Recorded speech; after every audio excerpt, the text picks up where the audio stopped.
Welcome to Leverage to Build Wealth, where we discuss and educate entrepreneurs, mortgage, real estate, and financial service professionals on how to leverage tools and other people's experience to truly leverage to build wealth to create the lifestyle and legacy you desire. Hello, welcome everyone to our second episode of Leverage to Build Wealth. My very special guest is my friend and coach, Christine Beckwith. She is a multi-book author, top-selling author, and president and chief operating officer of 2020 Vision for Success Coaching and Consulting. She is truly a professional's professional. She is elite in every way, and but even more important, she is authentic and real. She's going to give it to us real. And I'm so very grateful to have you on today, Christine. Thank you so very much.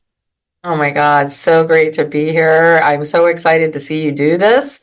I'm applauding you, and I hope this thing takes off to the moon for you.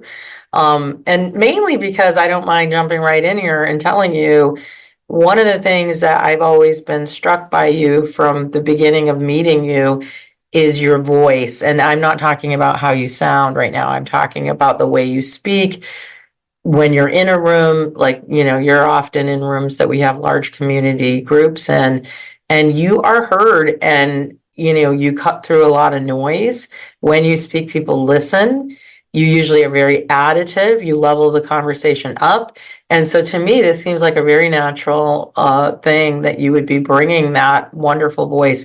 And maybe you're just coming into it yourself of the realization through prompting of people like me that are saying, do it, go do it. Yeah, but you're on the right path. Thank you. Your encouragement means a lot to me. You're especially what you have created with 2020.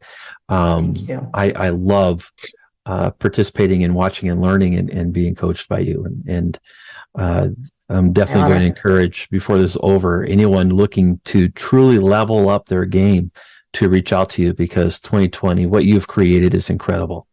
Well, let's get to it. Yeah. Please, one thing I love is hearing everyone's individual story, and not looking for an echo chamber. No one wants that, but everyone's individual story, what makes them who they are. And I have yet to find an easy life story, and the flavor that life brings to what you bring to the table. Can you give us 5 minutes or so? Tell us about you and why this is important to have this opportunity to listen to you today. Yeah. I mean, I always start by saying I don't think my story is necessarily special or unique.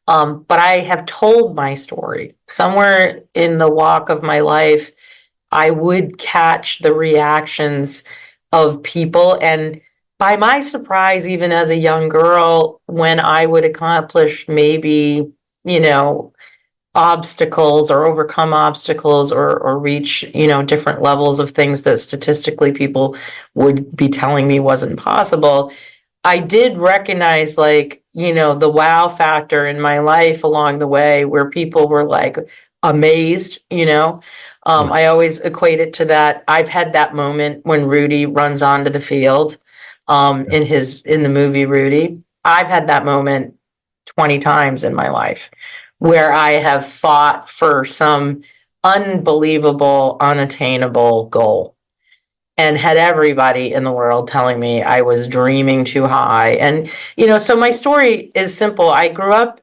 in rural New Hampshire, central New Hampshire, to two teenage parents, and humble beginnings, and no harm or foul against them. They supplied all of the means of a beautiful home, and rich in all the ways that mattered. We went to church on Sundays.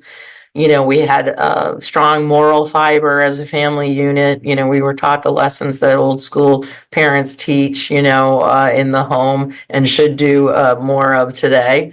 And we, were generous, even though we lived with lack. And, that was my upbringing. And so it won't surprise you when I'm 14 and I'm going into high school and I'm picking, college prep over business, and I'm forging my mom's name on this permission slip because she wants me to go into the practical, level-headed business because one day maybe I'm going to be able to be a secretary, she says. And I say, well, I want to go into college prep. My family was vehement that I didn't do that because they didn't feel that calculus and foreign languages and things like that were practical for where they were trying to get me off of the lack of income to send to college. And so I, worked my little tail off. I had good guidance counselors. There would be a moment in my high school, my first semester where I'm scared to come home with the report card that shows what I did, that I'd gone into college prep. And therein lies a great story in one of my books where I share that my mom marched into school and, told the principal that I needed to be moved over to the business. And he stood in that, adversity with her, and that conflict. And, I was afraid of my mom. I still am afraid of my mom at 55. And watching him like kind of wrestle her between reality and dreaming was what I took from that conversation. And he came with hope. And so fast forward, I would go through high school. She acquiesced, and I was the kid, living in the school that, by the way, the school we went to and the town that we lived in was one of the wealthiest towns and still is today in the state of New Hampshire. And so even though we lived on the outskirts of town and we truly were not part of the economic averages of the town we lived in, we had a front row seat to opulence in every direction. My grade school girlfriends had nannies, and like one of my best girlfriends' fathers was the president of Bell Atlantic Telephone, and she lived in like a $5 million house. And when I would go over there, they had butlers, and it was crazy. It was crazy to live where I lived and to be surrounded with that. It also was hard because I couldn't do the things that other kids could do. And there were golf clubs and ski clubs and, photography clubs and things I couldn't do because I couldn't buy the camera. I couldn't get the skis. I couldn't buy the golf clubs. Like that was happening.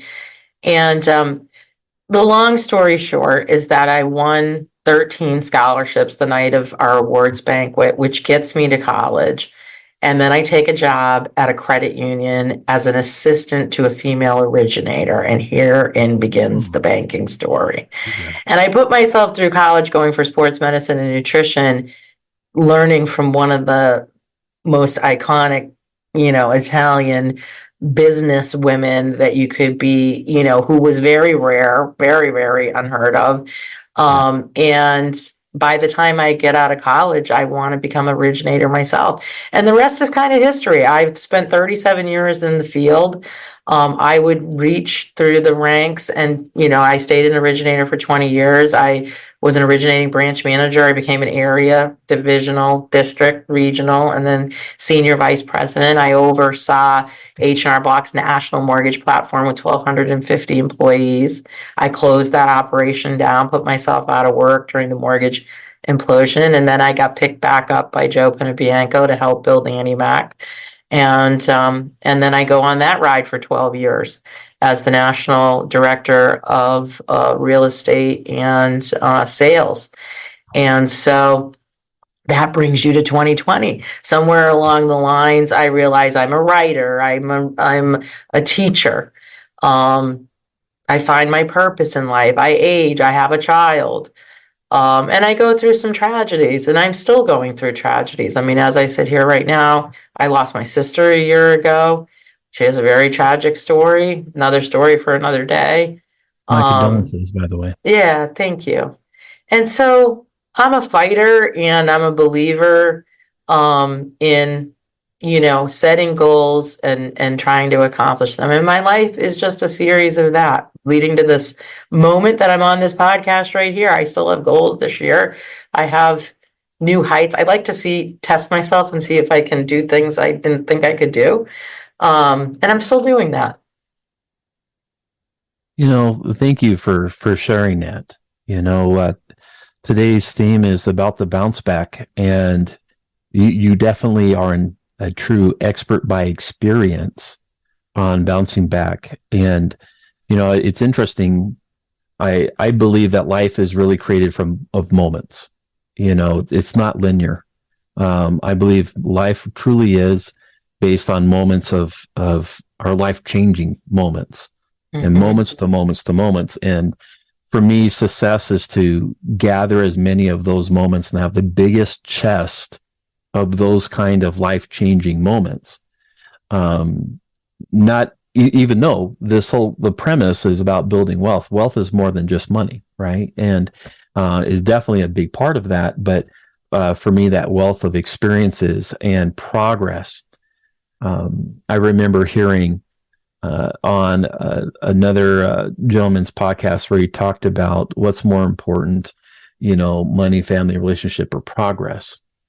And I'll be honest with you, progress for me is that, because if you have a relationship but it's not progressing, it can be hell, right? And I believe that, I'm a person of faith. I believe that God wants us to progress. And so I believe that everything revolves around like progress, and not progress just for progress sake, but like intentful, meaningful progress of moving everything. And then within that framework, everything else is richness. There's substance and beauty to that.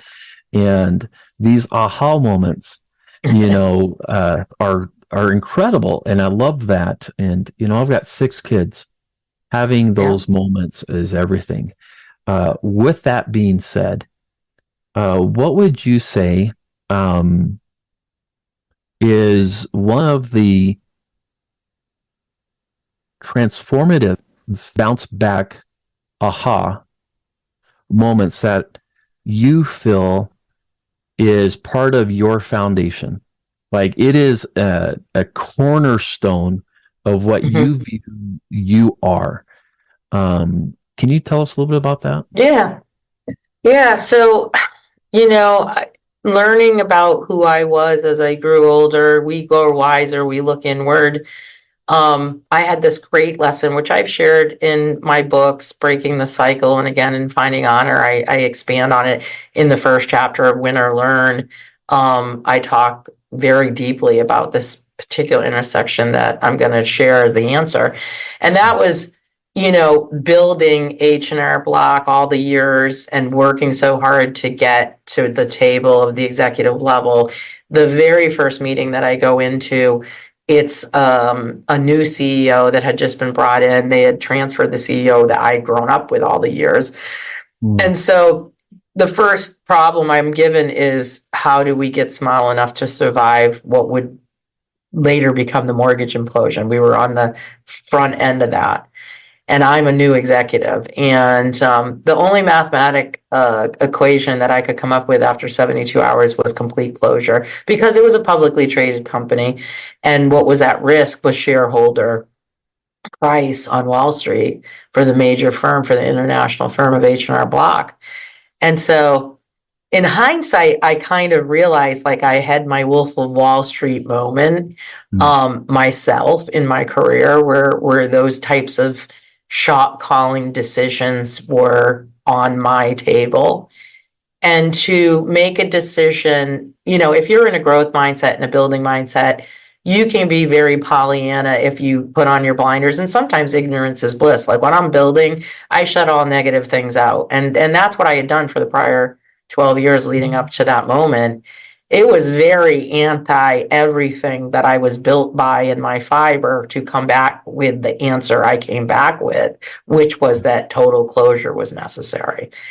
Now, I didn't know if that was right or wrong. I was shutting myself out of $1 million job. And I knew I was putting 1,250 people on the street. And at that moment, there had not been massive closures yet. So I wasn't like looking around going, everybody's closing, I'll close. Gotcha. I just knew what was at stake. And I had played out the scenarios of best, base, worst. And this would become a pivotal moment for 2 reasons in my career and my life. In my career, because I would be reveled by the industry for having closed H&R Block in the black. Our last quarter books closed in the black. And I earned a six-figure bonus in that last quarter on my way out because I made a decision not to have, not for us to go on. And so I accomplished the impossible feat in a life-saving move for the major firm. And I got written about. I got written about by major magazines. I got written about by newsworthy newspapers. And it would solidify my spot in the history of the American banking industry in such a way that I was known for having made a really intelligent move. And then what would follow for the years behind and all the desecration. I mean, when Merrill Lynch and places like that fall to the negative and total implosion, as you will, and we didn't, it really, I would love to say it was all strategy. Part of it was luck because it was really one of those 50-50 scale things. That was professionally profound, and it would pave way for the likes of me getting executive jobs in the future, or the job that would lead me to the next big build out. Personally, I was devastated. I had a new baby. I had trekked myself 34 weeks of my 40-week pregnancy trying to save the company by airplane all across the country. I spent the final 6 months helping people do their resumes and offboarding them in depressing conversations. I was depressed. And I went and rented a lake house not far from where I'm sitting in this exact moment, literally on the same street that I'm sitting on right now, about a half a mile away. I know. And I wrote Wise Eyes, See Your Way to Success. I really had finally gotten to the point where I could see what a glorious ride the prior years had been. And I was grieving the loss of, the company and wondering where my next step was. And I sat there with my new baby and I wrote Wise Eyes. And then I took a job at a boutique shop and I had to really get over my ego. I had to take a small position. And it was a 50 loan officer boutique shop out of Boston. That company, the first paycheck that I got bounced because of what was going on with the mortgage implosion. Wow. And I had made this decision, and all these loan officers had followed me from the local market that were put out of a job by me. And I would end up brokering the sale of that boutique to Joe Penabianco, who had 60 loan officers in Mount Laurel, New Jersey, so that we could get picked up and saved from imminent death. And the combination of those two teams would begin the journey of Annie Mac's growth. Oh, wow. Yes. And so that moment in my life, I've written so much in the books about what I grew, how I grew through that. So I just always thought to that point, like everything good that happens to you is the way life should be. You're going for the trophy, you're going for the award, you're going for the prize, you're going for the win. And I never understood what loss does to you.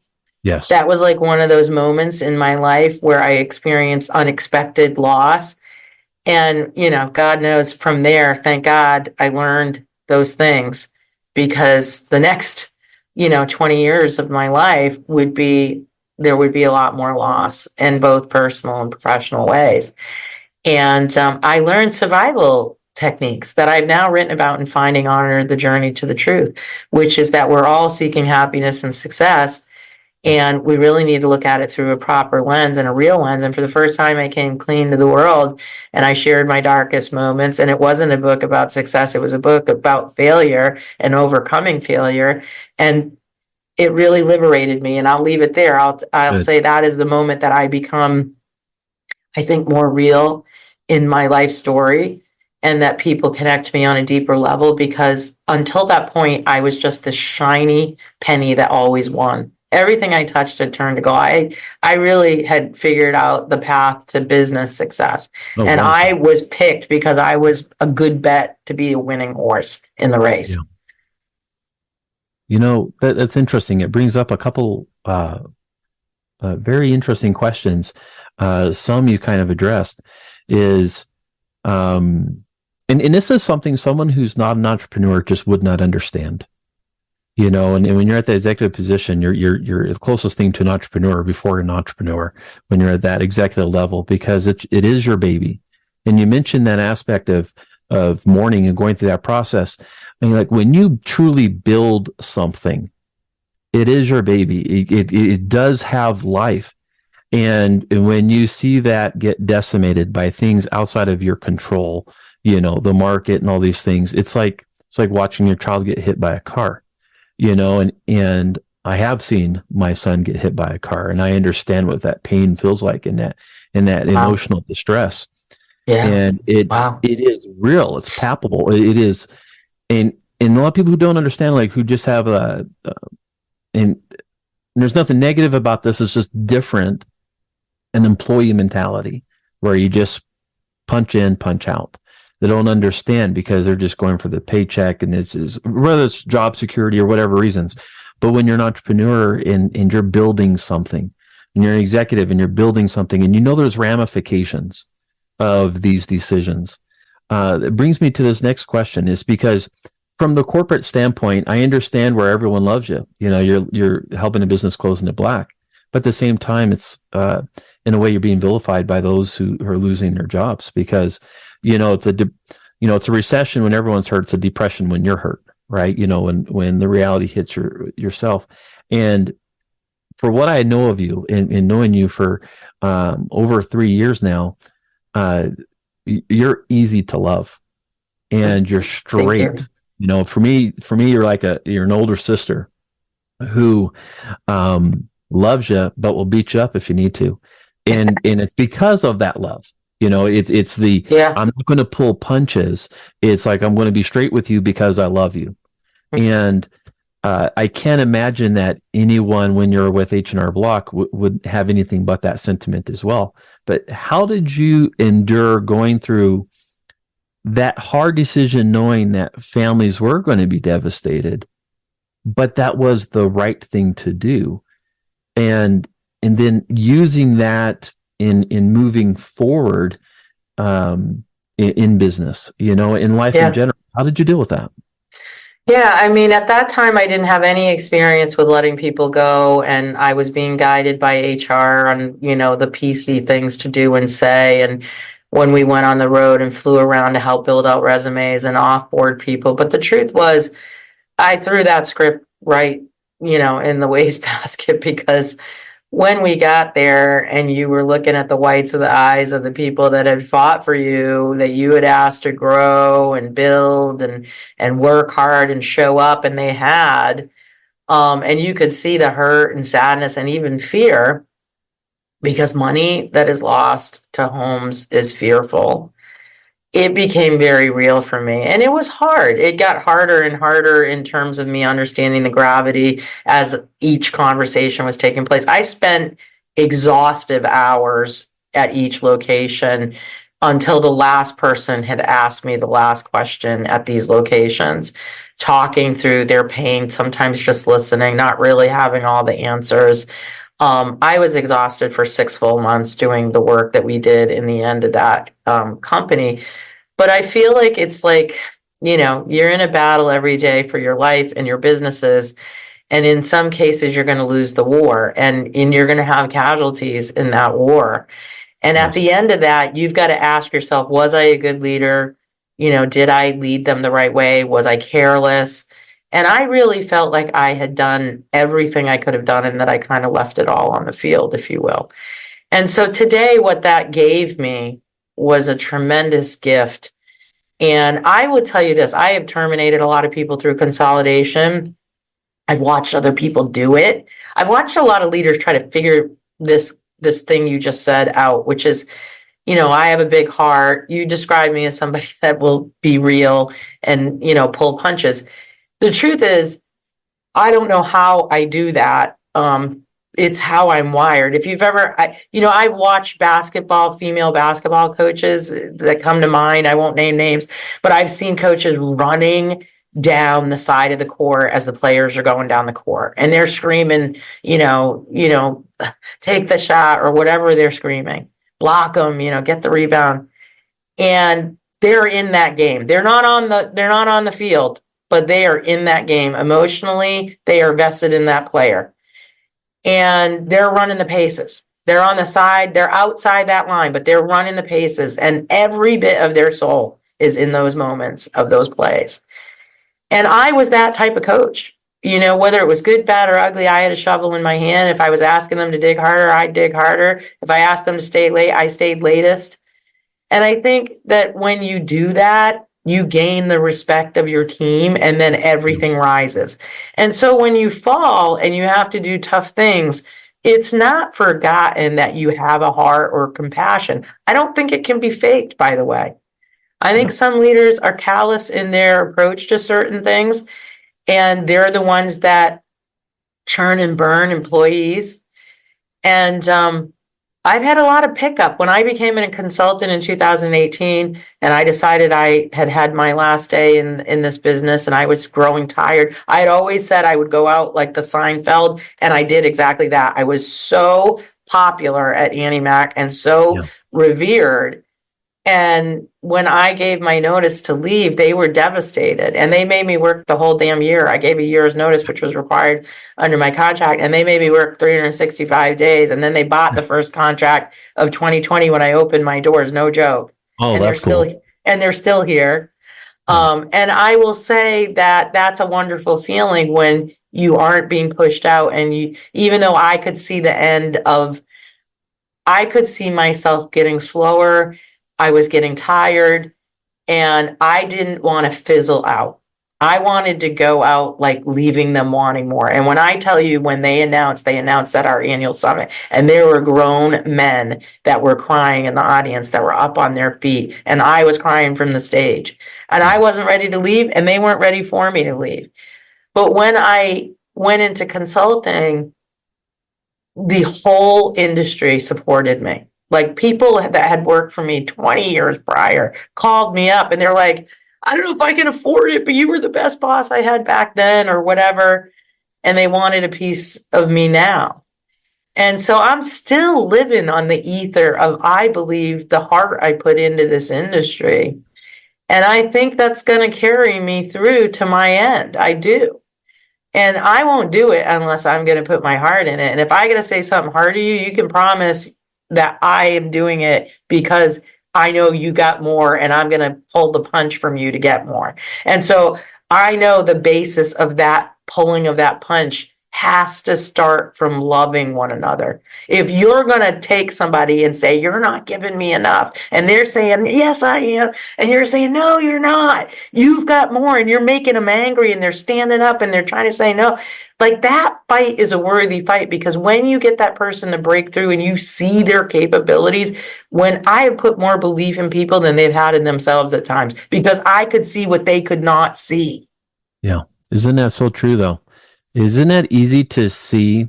Like, barring narcissistic, okay, which comes, with in our field, alpha roles.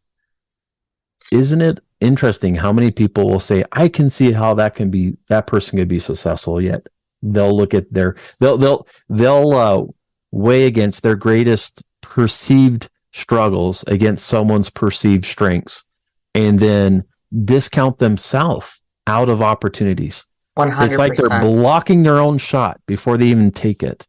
And that's really unfortunate. And you brought up some point that I think will help transition to the next point about talking about the bounce back, and why I think it would be extremely valuable for any professional, especially, whether someone's in the retail industry or broker industry, whatever, even a totally different industry, sales and insurance, anything to do when you have to influence and persuade others, and you got to lead others to truly reach out to you, is understanding like these fundamentals. This part of your story of recognizing the contraction of the business is important for people when you're building a business, when you're not building a hobby, you're not building a social network, you're building a business that is meant to be successful. And you do no one a disservice by going out of business, right? And you're not helping people by going out of business, right? When you're able to stay in business. in the regards of something that the market can sustain, right? And you don't help someone if you hire them and put them in the wrong position. If you Correct. are mishiring because you have a bleeding heart, you love this person, you're a great friend, but you hire them for a role that they're not qualified or capable for. They're not coachable for, right? Like, are you helping them? No, I put forth that you're actually hurting them. And in Ruth, in one of sessions that we had a while back, she mentioned politely inviting them to be happy elsewhere. Because that is important. If you truly want people to be happy and successful, you make sure you hire right. And I think that's a big Mm-hmm. part. Hire right so you don't have to fire wrong, right? Or, Mm-hmm. those kind of Sure. scenarios. And from an executive position, from someone who's trying to grow and their level of their business, right sizing a business is crucial, because if a company is Yes, too top heavy and you can't stay in business, who are you truly helping? And exactly. so, I love what you shared because Thank you. they're hard scenarios. But you know what? I'd rather be in the trenches with someone who's made hard decisions and has come out and says, hey, you know what? I got the war wounds, but I've got the scars to prove it. But I also got the medals. I've got the Mhm. success to be able to Yeah. prove I can close the deal. We can move forward. And when you're following someone uh, that, especially when you're investing a lot of company capital to have a true coach, you want to make sure they can deliver.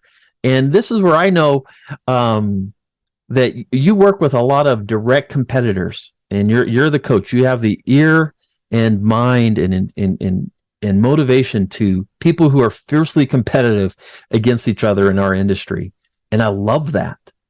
I love that because you're able to show, hey, I'm a professional and I can keep confidences and I can help these people be successful. When you're dealing with these alpha personalities, Mm-hmm. and you're dealing with helping them level up, what are some of the obstacles you're seeing from business professionals today in how they're trying to deal with bouncing back as an organization for 2024? And then we'll go into that and use that as our wrap up for Yeah. the Yeah. So session. two things there. You're asking me about dealing with personalities with big egos and the alphas, and then, about the bounce back. Yes. I'll start with the alphas and big egos. I mean, first of all, I'm an alpha with a big ego. So I'm Yes. going to just say that. Um, I say that because at some point in my life, I really realized, because I had some wonderful coaches that pointed some things out. I was domesticized to,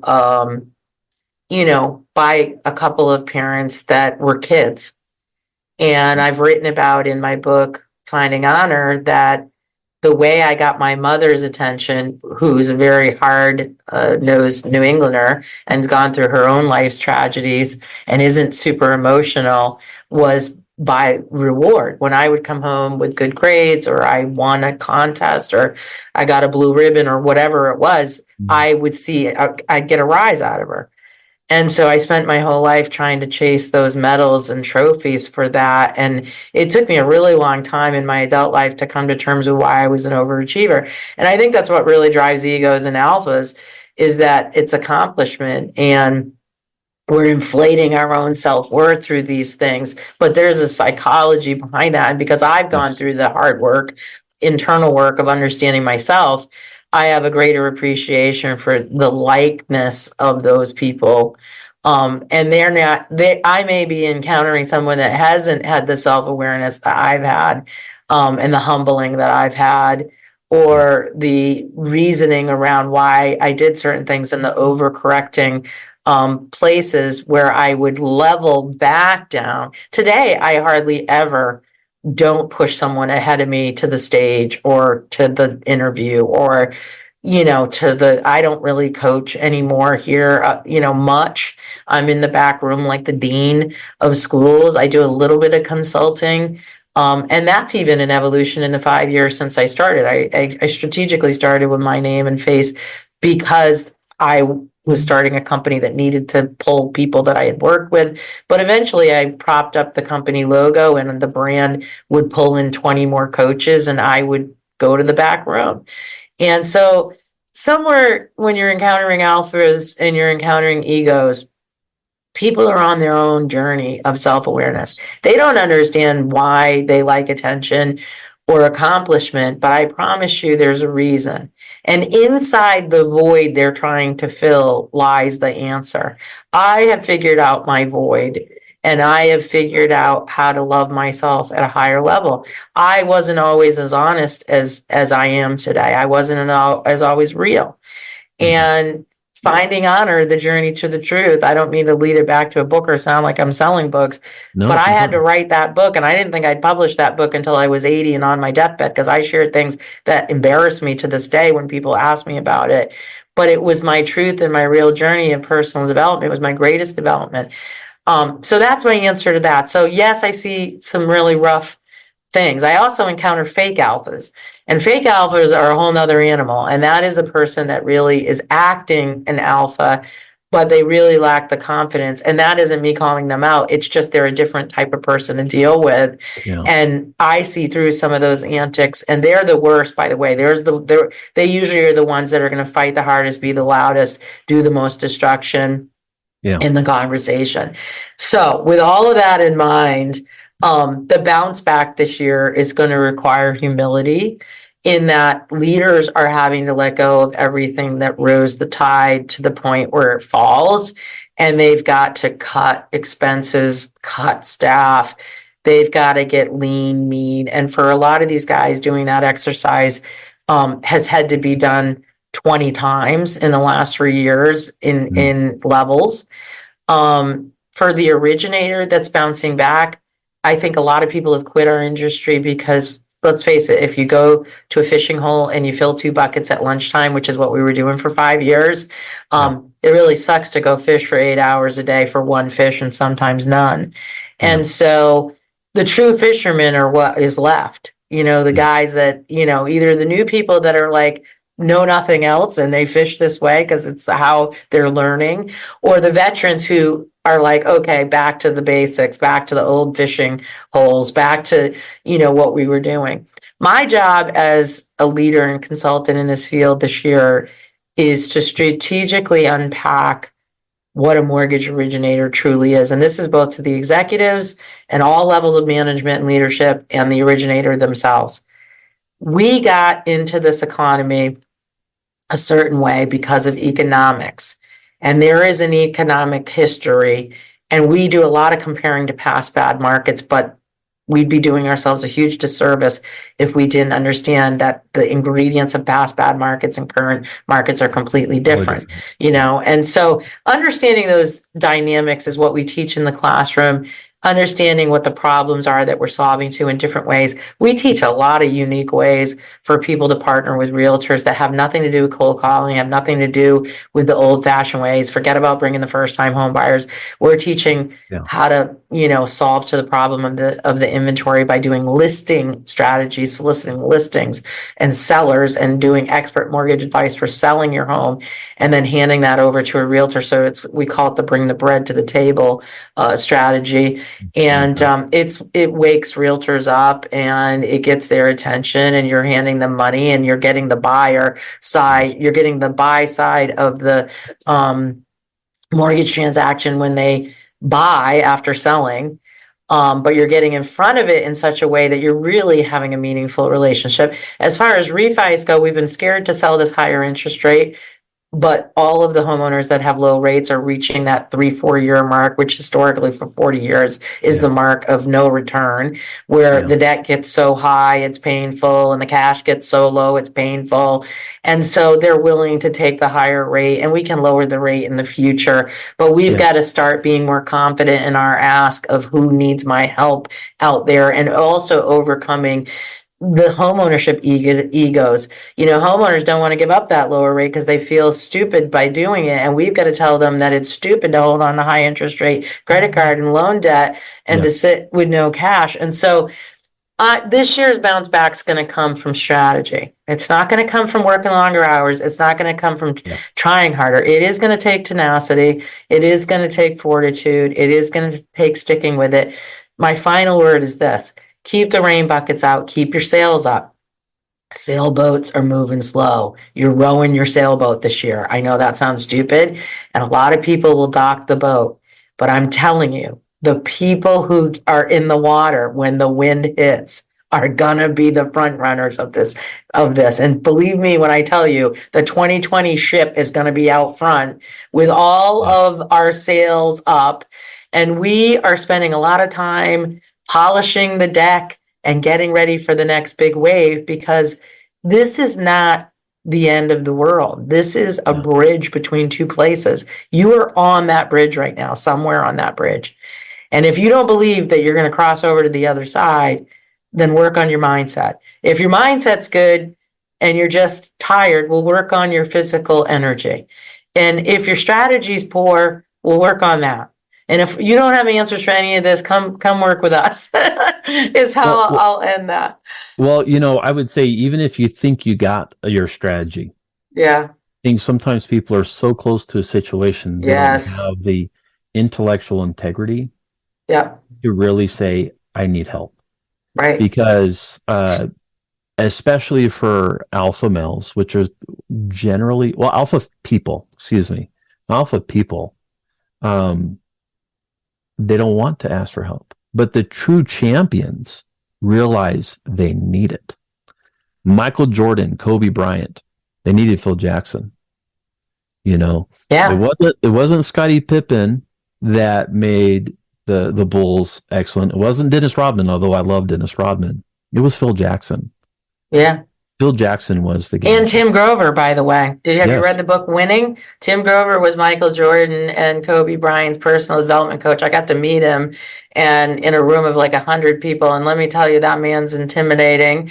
And he stood on the stage for a good long 5 minutes and he said, I'm not here to inspire you because inspiration wears off. I'm here to change the way you think. And he went on to tell stories about Kobe Bryant, Michael Jordan, and it's the same thing that you're saying. Yep. And so, I will say this too, and I think you do a good job of this, and you're doing it now with this podcast. Who are you sitting with? It's time to assess your circle. I've had a lot of people that will pull me down. Last year, I don't mind saying to you in my real talk, I made an assessment halfway through the year last year, and I said, who do I need to throw out of my party?